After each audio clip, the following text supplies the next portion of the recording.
We've finally arrived, ladies and gentlemen. The pointless cruelty, the missed opportunities, the exploitative violence, it's all been leading up to this. Yay.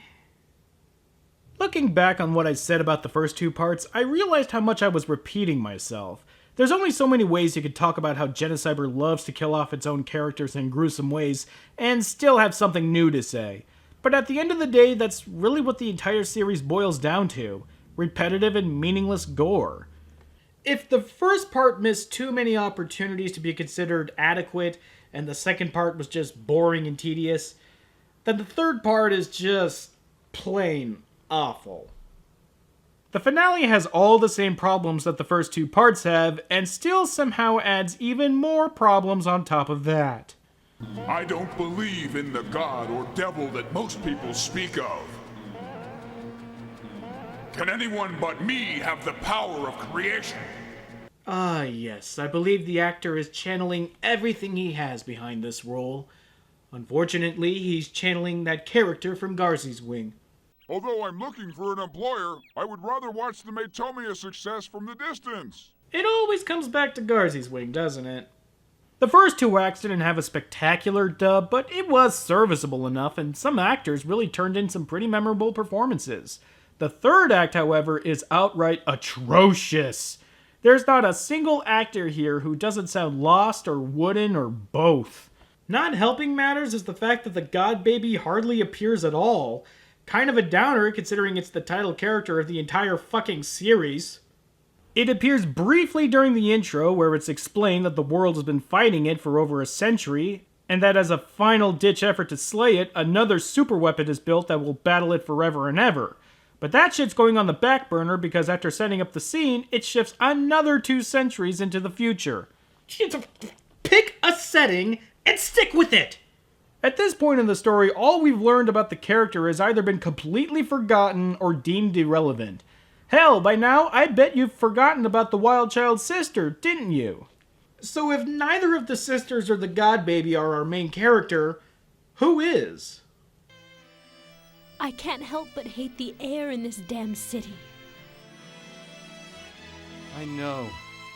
I don't like this place either. Just let me earn a little more money and then we'll go. I have a feeling the next journey's going to be a long one. You mean to tell me that we're going to have to sit through this asshole's performance for an entire hour? Why? What did we ever do to you, Genocyber? What did we do wrong? You knew I was going to talk about you sooner or later, Genocyber, didn't you? So that's why you ditched the God Baby for these boring douchebags, so I wouldn't be able to come up with any funny nicknames for them, right? I'm onto your game, Genocyber. If I can't come up with appropriate nicknames for these characters, I'll just go the other way. Remington Snatch and his girl, Vagina Montague, seem to be in dire straits, having traveled here to this post-apocalyptic city in the hopes of finding a surgeon that could cure Vagina's blindness. This city is rife with corruption and greed, even having its own Dr. Breen here ruling with an iron fist.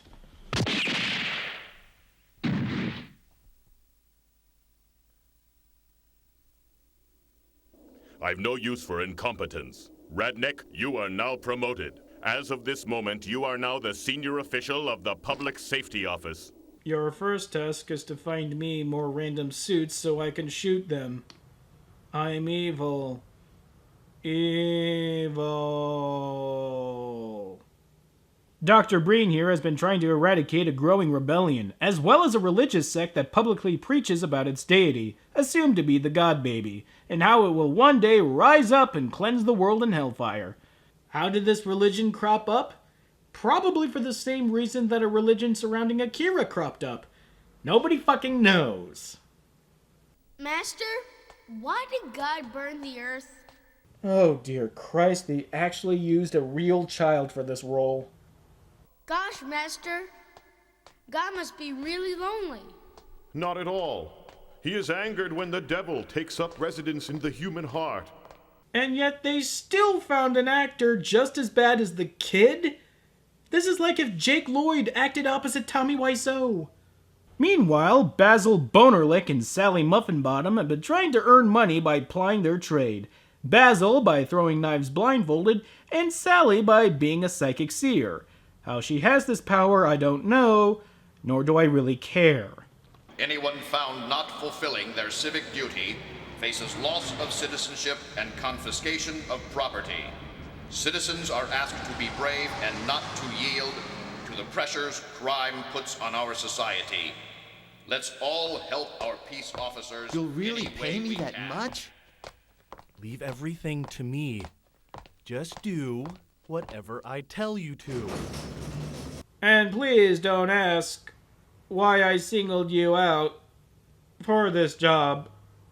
Seriously, I just showed you the segue that got Basil here into this swank joint. Some random shit in a top hat sees him walking along, and then we fade into him getting into the club to perform. How? Why?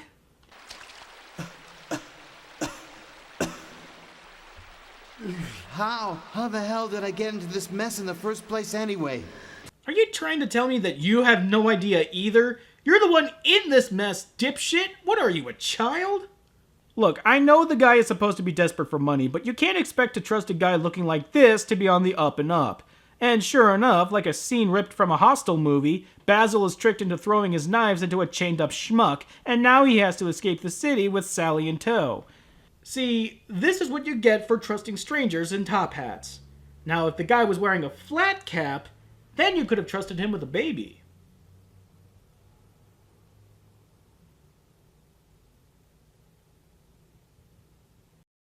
The two escape into the Undercity below, where apparently no one comes back from.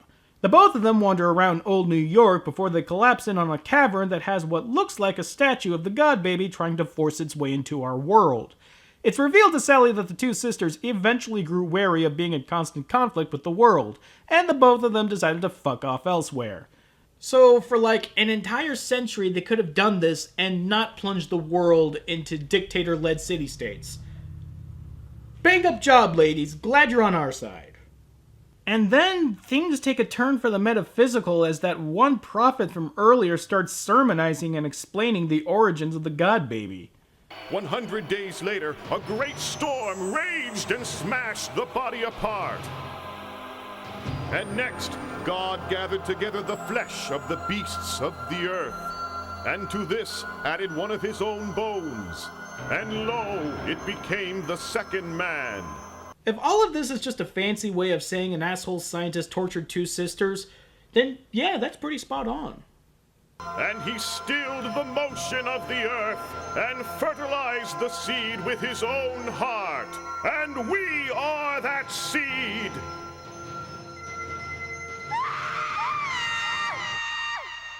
Alright, the guy can't act his way out of a paper bag, but come on, it's not that bad. It looks like Holly Betterhead has been out cold for a while, and was recovered by the underground religious sect. It's believed that she's a messenger sent by the God Baby here to herald the coming of their god. Your falling into this room was proof enough of this. Now please tell me, what were God's words to you? Huh? God's words to me? Yes, that's right. You heard his voice and saw him with your very own two eyes. Awkward. It's only now that Holly realizes that she's without her man, Miles O'Queef, who somehow walked out of that collapsed cavern and back into town, where he's quickly busted by the Popo for that guy he was tricked into killing. He's given some kind of truth serum that makes him remember what happened when he fell through the floor, that one of the sisters had made him hallucinate and let him out. Unfortunately, this information gives away the location of the religious sect somehow, and a team is led down there. Yes, oh well. At least we got what we wanted from him. Just you wait. You won't be lonely. I'll bring your girl and your friends up here to you. Wait a minute. The guy who originally led Miles O'Queef to that underground club also somehow works for the city-state? That could have been interesting to learn if I knew anything else about the guy. You know, besides the fact that he's mustache-twirling evil. Fuck, I don't even know this guy's name, or anything else about nearly everyone, really.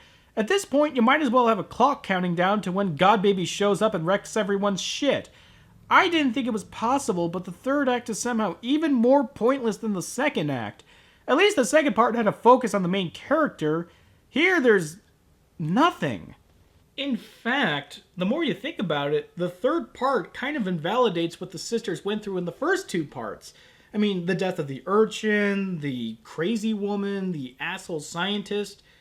Do any of them really factor into the third and final act? No, they don't. If the third part was about how the sisters were destined to continue fighting everyone stupid and cruel enough to throw rocks at them, and they reflect on what happened that led them to where they are now, then at least there would have been a connective plot bridging the entire series together. As it is, it's like the third part is an island separated from the other two parts. A stupid, poorly acted, and inane island. I just don't have the energy left for this series anymore. Let's just power through this. The city soldiers start making their move on the underground city, while it seems that Betty Wiffleball fucker is having problems of her own. Keep away! Miss Mel! Get the hell out! Leave me alone, understand? Huh? Tell me, Miss Mel, has the Lord been angered now? I'm not God's messenger! I can't take this anymore! Leave me alone! I fear she's become possessed by the devil. Possessed by the devil, time of the month, same difference really. Actually, it seems that she's doubled over because she's with child. Exactly how is beyond me because she's without a baby bump. This couldn't have happened at a worse time as the soldiers break into the sex camp. You're talking about my boyfriend Ryu, aren't you? Tell me where he is. If you know where he is, then take me to him. Oh, very well. Join him now! Your man is waiting for you in hell!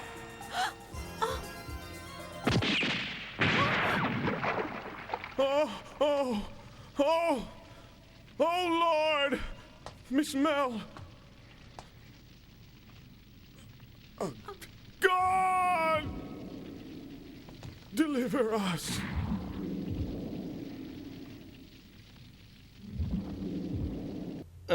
Dude, that was like totally noble of you and everything, but we got like 30 dudes here with rifles, so...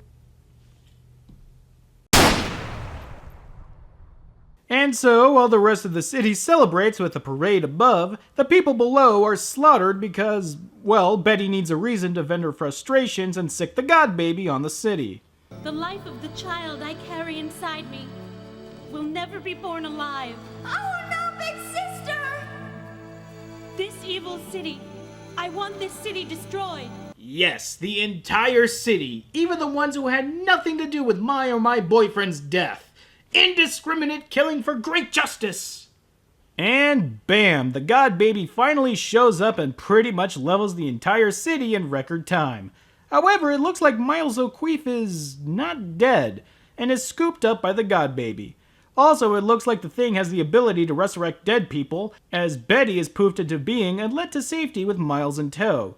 I would be calling bullshit on this, if I wasn't already calling bullshit on the god baby flying into outer space to fight that new super weapon that wasn't even mentioned once since it was brought up at the beginning. Oh, and guess how they defeat it? You won't guess right, but try anyway.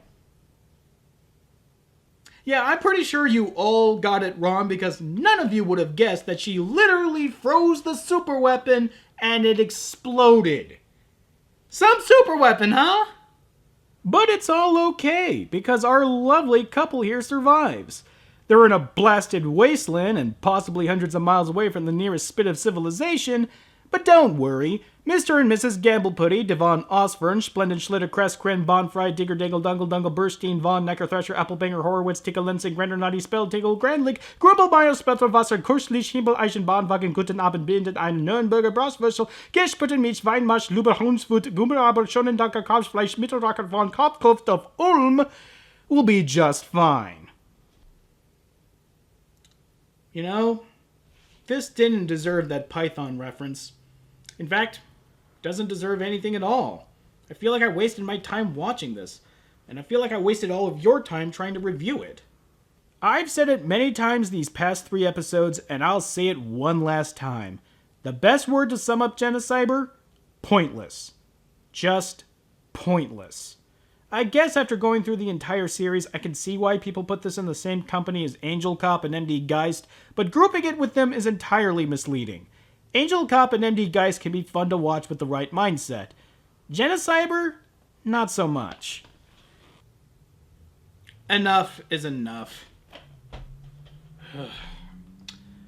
Well, after dealing with something as strenuous and grinding as Genocyber, I think it's time we looked at something a little less involved. Till next time. "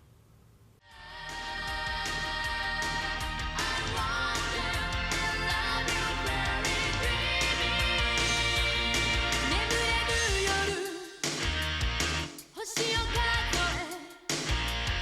えもう一度